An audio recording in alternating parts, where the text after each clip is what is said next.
Hi everyone, my name is Dr. Eugene Kim, and I'm the founder of Dr.momtrepreneur support group and also CEO of Restore Psychiatry MD PLLC in Texas.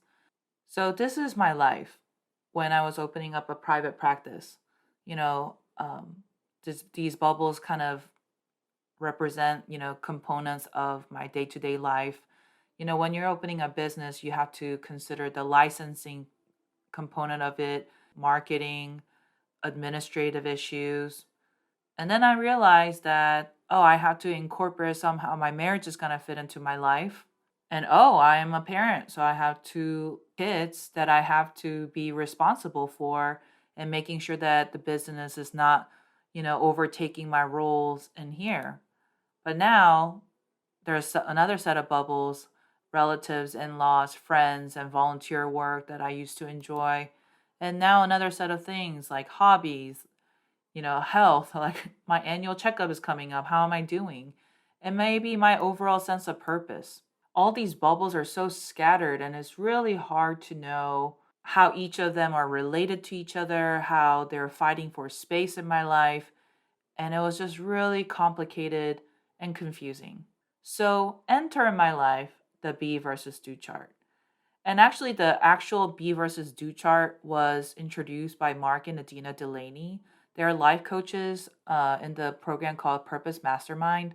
But the concept of prioritizing and organizing your life, I actually heard it from my academic advisor, Dr. Jim Goodyear, during my college years. And this was when I was really struggling from the leap from high schooler to college student, where I'm balancing not only academics, time management, my friends, my own issues of growing up as a young adult, work study, all that stuff. And I will never forget the wisdom that he shared with me. And he told me, Eugene, I saw a lot of students that come and go to my office, and I'm starting to pick up the difference of what makes one student successful in their academics and in life, and one doesn't. And it's not the difference in intelligence or abilities or skills. It is actually the ability to prioritize their life so that you have a vertical list of 1 through 10.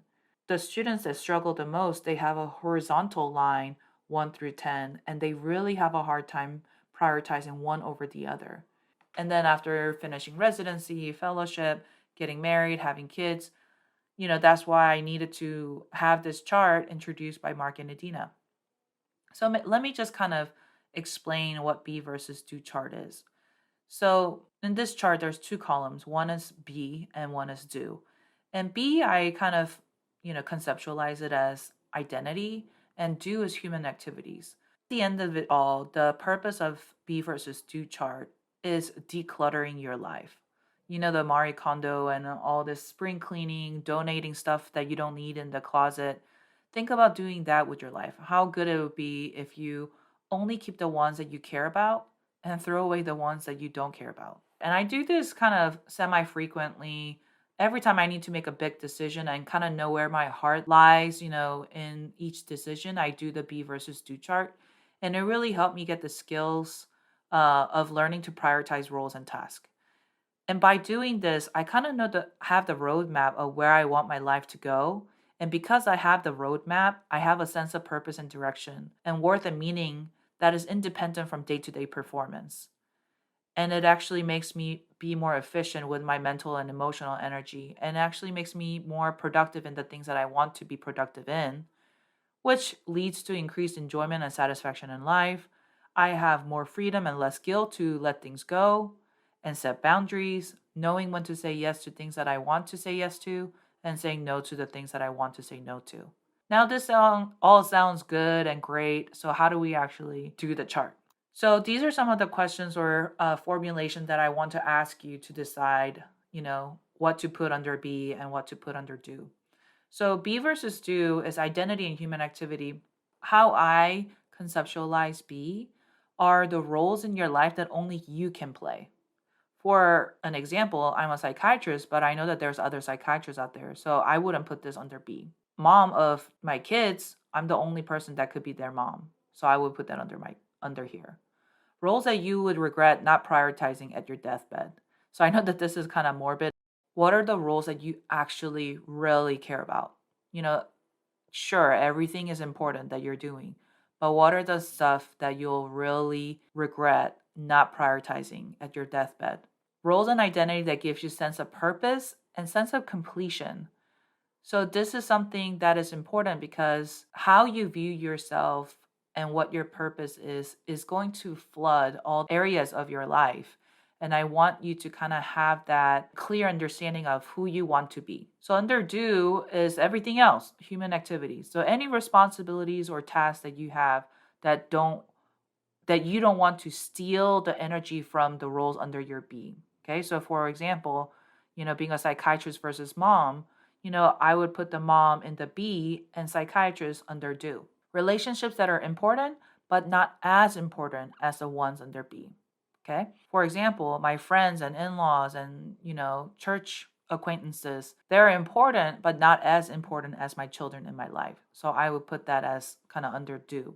Any roles or relationships that you want to improve, but won't regret if prioritizing it less meant that you focus on those under B. So you get the idea. Now, one idea to kind of chew on is that under B, I would limit it to 2 or 3 because the whole point is that you're trying to make it vertical, not keep it as horizontal. So you really have to be critical and specific on what you put under B. So no more than 2 or 3. So let's kind of dig into what B versus do chart would look like in my life. So under B, I put wife because my marriage is important to me and it's a role that only I can fulfill, being a mom, and also my sense of purpose that I learned from being in the course of the Purpose Mastermind is being a child of God and learning what that means and also sharing if people want to know. Now, I know that not everybody might have a Christian faith background. Another idea to kind of suggest for the third role might be relationship with yourself. I heard it from the podcast with Jess Connolly that relationship health with yourself is very important because you have to be comfortable and nurturing to yourself. So it's just an idea. So let's go back to my chart. So B, I have wife, mother, and being a child of God and learning what that means. And under do activity, just a few. Private practice, running the household, relatives, friends, hobbies, volunteer work. And for me, speaking and community education is very important to me.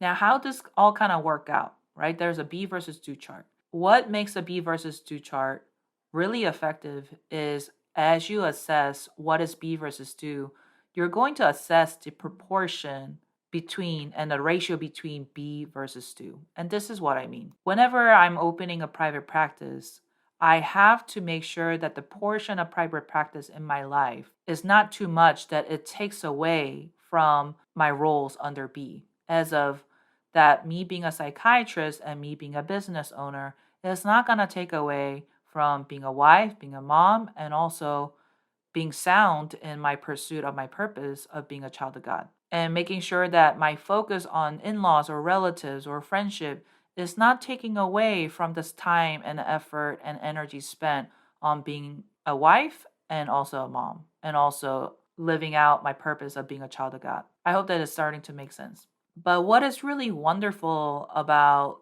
balancing this proportion of be versus do is that as you're getting more proportion in an appropriate proportion of human activities, it starts to feed your B and you can be the best in the roles that you actually care about of being a wife and a mother and pursuing your purpose. And it actually feeds back into your other areas. So for example, if I have the appropriate proportion of running a private practice, running the household, relatives and friends and hobbies and volunteer work and speaking gigs, so that it's not stealing from my effort I want to put into being a mom and a wife and also pursuing my purpose of being a child of God, right? It's not stealing anything and I feel like I'm doing my best and I'm thriving under my identity roles, then I'm going to feel really good when I'm being a psychiatrist and I'm going to feel really good being able to hang out with my friends or volunteering or doing hobby. And you're definitely going to have more level of satisfaction if you have appropriate ratio of identity versus human activity.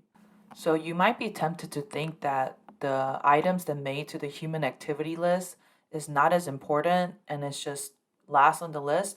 But you'd be actually surprised at how many things that didn't even make to the human activity list, such as your social media followings, random strangers' opinions, or, far distant cousins, what they think. So choose carefully on what you even bring up to the do or human activity list because they're actually important.